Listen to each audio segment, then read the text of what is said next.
What is up, guys? Slump here, and today we're going to be talking about the 2017 NBA draft and where I see players going. Alright, this is my mock draft where I'm predicting what teams will do. And you might be wondering after you're done with this video, when is a full first round video going to be coming out?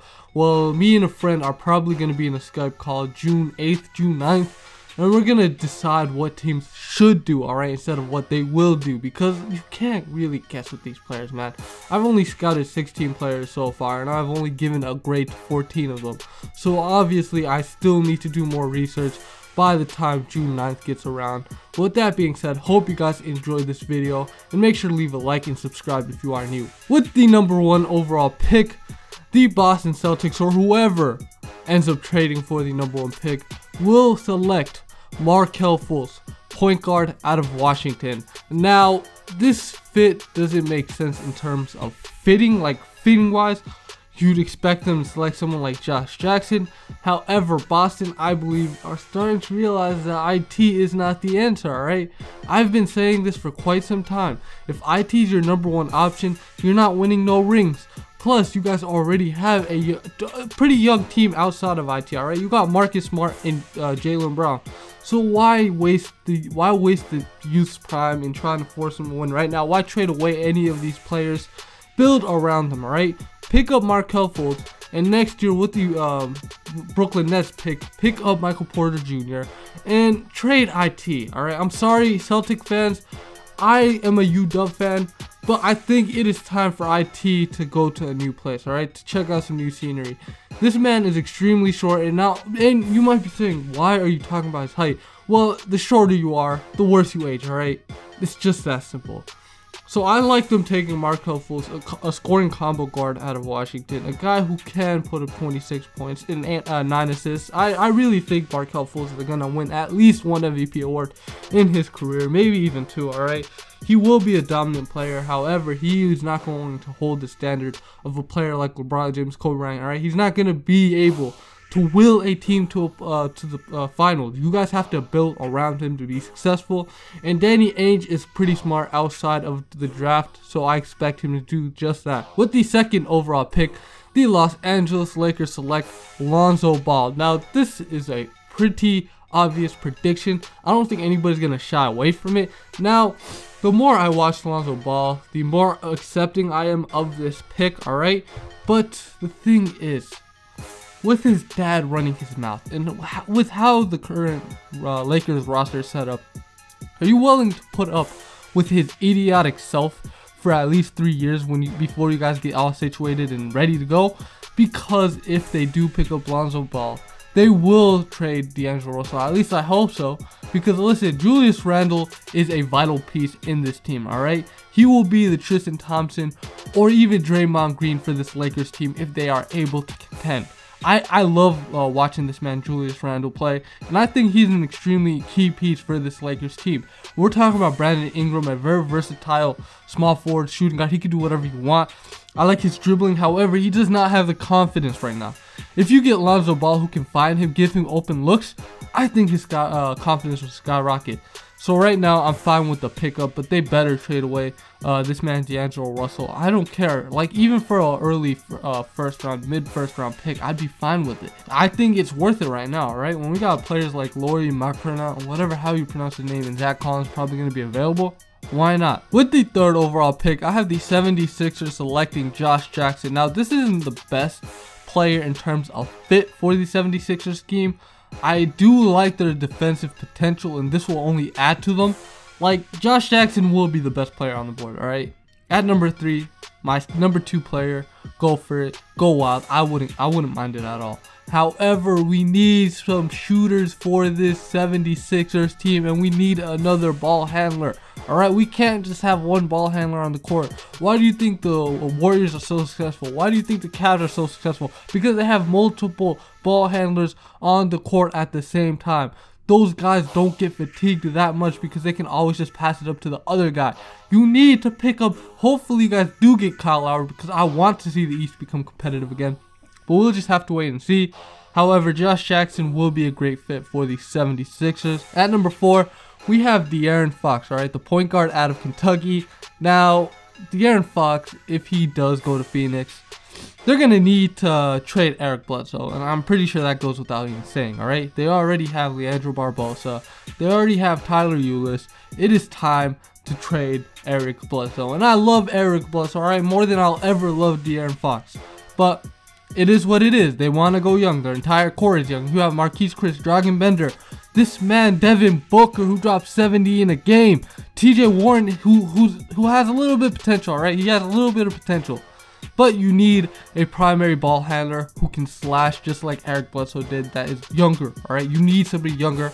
And if you guys do trade Eric Bledsoe, it'll probably be for Jonathan Isaac. So with that being said, guys, I have De'Aaron Fox going at number 4. At number 5, we have Jayson Tatum, all right? Jayson Tatum, the small forward out of Duke. I just recently made a scouting report on him, and I love this kid, okay? The Kings desperately need a scorer, and I obviously think he will offer that up to them, all right? You have this man, Buddy Hield, who I think will work as just a spot-up shooter, right? Passing the ball, he'll pull up.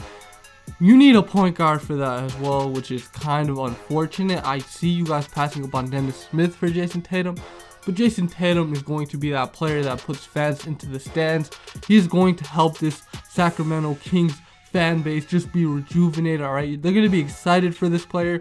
They're going to watch him drop 20 a game every single season. So I love this pickup. But down the road, you guys do need a point guard, whether that be by picking up Drew Holiday or reaching for somebody, all right?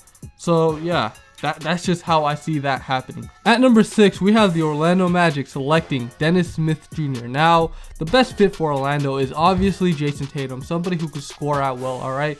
Somebody who's a good ISO player. I mean, I like Dennis Smith Jr. as an ISO player, but when you have already Mario Hezonja and Elfrid Payton, a lot of people are just going to be scratching their heads, all right? This is going to turn into the case of the Sacramento Kings in years past, of where they kept stockpiling the same player, same position player in the draft. This might be a little confusing to you guys, but I love it, all right? If you guys, like, I'm all about trading a player that has not worked out for a pick that you can maybe get some value out of, all right? Like, I'm always gonna say this: Zach Collins is better than Aaron Gordon, all right? Zach Collins is a solid center, and he could be a stretch 4.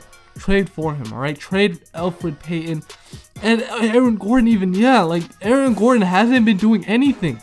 Like, yeah, he's winning the dunk contest and bringing the team some publicity, but right after the All-Star break ends, he's out here bumming it up. So, I mean, trade the man, guys. You need to build young, all right? You need to get some value. You need to have rookie deals under your belt. Frank Vogel ain't gonna win if you have all these trash players on his team. Build around his star point guard, all right? Dennis Smith Jr. will be that star point guard Orlando desperately needs. Let's see if he can revolutionize the team like Dwight Howard did. At number 7, I have the Minnesota Timberwolves selecting Jonathan Isaac. Now, the Timberwolves, they just picked a point guard last year, so I don't see them picking one. They also do have Zach LaVine, who balled out at the beginning of the season before he got out with a torn ACL. Like, he was on pace to win Most Improved Player of the Year. But when we're looking at what they need another high potential player, and Jonathan Isaac has the most potential in this entire draft class, okay? I mean, that goes without even saying. Like, if you watch this kid play, you know that he can be a very versatile player, all right? He can do whatever you want him to do, except, you know, I don't see him being a Kevin Durant type where he can just dribble the ball up the court and pull up, all right? I think he's better suited if he does a pick and pop, if you send him inside, all right? Cut to the basket. That's the way I'd like to see him utilized. But I don't know how Tom Thibodeau is going to use him. However, I do think at number 7, it'll be a fine fit, all right? It'll be a fine pick, although I'd rather have you guys select the center out of Gonzaga. At number 8, we have Malik Monk, shooting guard out of Kentucky. And this kid is the best pure shooter in this draft. And I'm pretty sure everybody understands what I'm saying. This man is the only player in this entire draft class that has a chance to topple 2,500 career three-pointers. And I love what he brings to teams, alright? In the New York Knicks, I have him selecting either of the Kentucky guards in this draft. Whether that being De'Aaron Fox or Malik Monk. Whoever falls to them, they'll select, alright? I don't see the New York Knicks being I don't see them being idiots this time around. I see them selecting the best player of need, the best player available, and Malik Monk can help that team a lot. They're in the rebuilding stage and will constantly be in the rebuilding stage, at least until they get their star point guard, until they get solid bench depth, alright? But with the Malik Monk pick, I like the pick a lot. At number 9, this is probably the pick that makes the most sense to me. I have the Dallas Mavericks selecting Zach Collins, center out of Gonzaga. You know, he played limited minutes on Gonzaga last season. However, he showed greatness in those minutes he played, especially if you watch the finals. All right, it's the NCAA championship game. I watched him against I'm pretty sure South Arkansas, and he went to work. South Carolina, he went to work, and he also went to work in the finals, especially defensively. He wasn't allowing that man get any buckets. However, the second he got fouled out, the team couldn't score no more. Right? They couldn't score no more. That just tells you how great he is inside the paint. However, not only is he good inside the paint and defensively, this man has been working on his three-pointer. All right. I've seen many videos of this kid just in the gym constantly working at it to prove teams that he is a stretch four and can play the stretch four. However, I like him as a center. He can do everything you need. He is easily the most complete big man prospect we have in this draft. Screw Laurie Markkanen, the center out of Arizona, who can't rebound or can't defend against bigger guys. I'm taking Zach Collins at number 9, and I'm pretty sure Mark Cuban agrees. At number 10, we have Frank Ntilikina, the France guy, alright, the kid from France, and I have him going to Sacramento. Now, you might be wondering how good is this kid? Well, he's not good, okay? Very Dante Exum-ish. I don't know how many times I've said that, but I don't trust his ability to score. I don't trust this guy being the ball handler on my team, alright? You'd have to get somebody else. Like, maybe him and Jayson Tatum could work out, because Jayson Tatum does like a lot of ISO, alright? He does what he wants to, but I just don't like Frank, man. I really don't. I don't know what teams are liking in him, because I've seen him going top 10 in many other NBA mock drafts, but the Sacramento Kings, they do have to mess up. I am sorry to tell you, alright? They're going to reach for a point guard, because I don't think they have confidence in their ability to pick up Drew Holiday. So yeah, I have the Sacramento Kings at number 10 selecting Frank Ntilikina, the point guard out of France. So yeah guys, with that being said, if you enjoyed this video at all, make sure to leave a like, rating, and subscribe. If you are new, you have been watching Slump TV. Make sure to check out my scouting reports on some of the top prospects in this draft class, and expect a full first round mock draft to be released very, very soon. Have a good one. Peace out.